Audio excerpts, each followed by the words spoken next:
کیا آپ نے کبھی سوچا ہے کہ کچھ لوگ بار بار سیکس چیٹ کیوں کرتے ہیں؟ کیا یہ صرف جسمانی خواہش ہوتی ہے یا اس کے پیچھے کچھ اور بھی ہوتا ہے؟ اکثر لوگ سمجھتے ہیں کہ سیکس چیٹ صرف فلرٹ یا وقتی ایکسائٹمنٹ کے لیے کی جاتی ہے، مگر سائیکالوجی کچھ اور کہتی ہے۔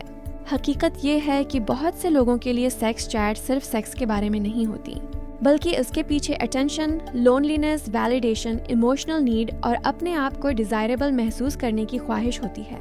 بہت سے مرد اور عورتیں اپنی روزمرہ زندگی میں ایموشنلی اگنورڈ محسوس کرتے ہیں۔ انہیں لگتا ہے کہ کوئی انہیں سمجھتا نہیں، نوٹس نہیں کرتا یا ان کی امپورٹنس ختم ہو گئی ہے۔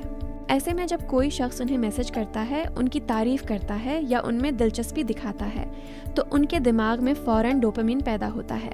ڈوپامین وہ کیمیکل ہے جو ہمیں ایکسائٹمنٹ، تھرل اور پلیجر کا احساس دیتا ہے۔ اسی لیے سیکس چیٹ اکثر ایک ایموشنل ایڈکشن بن جاتی ہے۔ شروع میں انسان صرف تھوڑی سی بات کرتا ہے، پھر انتظار کرنے لگتا ہے کہ سامنے والے کا میسج کب آئے گا، پھر اس کے موڈ، اٹینشن اور اپروول پر ایموشنلی ڈیپینڈ کرنے لگتا ہے۔ بہت دفعہ جو لوگ اپنی ریلیشن شپ یا میرج میں ایموشنلی یا فزیکلی سیٹسفائیڈ نہیں ہوتے، وہ بھی سیکس چیٹ کی طرف زیادہ مائل ہوتے ہیں، کیونکہ انہیں وہاں وہ چیز ملتی ہے جو حقیقت میں نہیں مل رہی ہوتی۔ مثلاً انہیں لگتا ہے کہ کوئی انہیں چاہتا ہے، کوئی انہیں اٹریکٹیو سمجھتا ہے، کوئی ان کی بات سنتا ہے، اور کچھ دیر کے لیے وہ اپنے سٹریس، لونلینس یا ایموشنل ایمٹینس کو بھول جاتے ہیں۔ لیکن ایک اہم بات یہ ہے کہ سیکس چیٹ اکثر حقیقت سے زیادہ فینٹیسی پر چلتی ہے۔ اس میں لوگ اپنا وہ ورژن دکھاتے ہیں جو وہ بننا چاہتے ہیں، زیادہ کانفیڈنٹ، زیادہ بورڈ، زیادہ انٹرسٹنگ۔ اسی لیے بعض اوقات انسان اس تعلق میں ایموشنلی بہت زیادہ انویسٹ ہو جاتا ہے، حالانکہ وہ شخص حقیقت میں ویسا ہوتا ہی نہیں۔ بعض خواتین سیکس چیٹ اس لیے کرتی ہیں کیونکہ وہ اپنے پارٹنر سے ایموشنلی ڈسکنیکٹڈ محسوس کرتی ہیں۔ انہیں صرف فزیکل اٹینشن نہیں چاہیے ہوتی، بلکہ وہ چاہتی ہیں کہ کوئی انہیں چاہے، سمجھے اور انہیں خاص محسوس کروائے۔ اسی طرح بعض مرد سیکس چیٹ اس لیے کرتے ہیں کیونکہ انہیں اپنی میسکولینٹی، ڈیزائریبلٹی یا سیلف ورتھ کے بارے میں انسیکیورٹی ہوتی ہے۔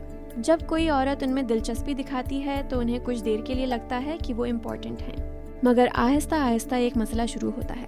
جتنا زیادہ انسان فینٹیزی میں جاتا ہے، اتنا ہی حقیقی ریلیشن شپ بورنگ یا ڈس اپوائنٹنگ لگنے لگتا ہے، کیونکہ حقیقت میں پیشنس، ٹرسٹ، مس انڈرسٹینڈنگز اور ایموشنل ایفرٹ ہوتا ہے، جبکہ سیکس چیٹ میں صرف ایکسائٹمنٹ اور اٹینشن ہوتی ہے۔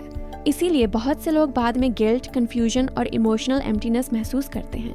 انہیں سمجھ نہیں آتی کہ وہ واقعی اس شخص کو چاہتے ہیں یا صرف اس فیلنگ کو چاہتے ہیں جو انہیں اس سے ملتی ہے۔ اصل سوال یہ نہیں کہ سیکس چیٹ صحیح ہے یا غلط، اصل سوال یہ ہے کہ آپ اس کے ذریعے کیا ڈھونڈ رہے ہیں؟ اٹینشن، لونلینس سے اسکیپ، ویلیڈیشن، یا وہ محبت اور تعلق جو آپ کو اپنی حقیقی زندگی میں نہیں مل رہا؟ اگر آپ کسی کنفیوژن یا سیکس چیٹ کی عادت میں پھنس چکے ہیں تو آپ مجھے میسج کر سکتے ہیں۔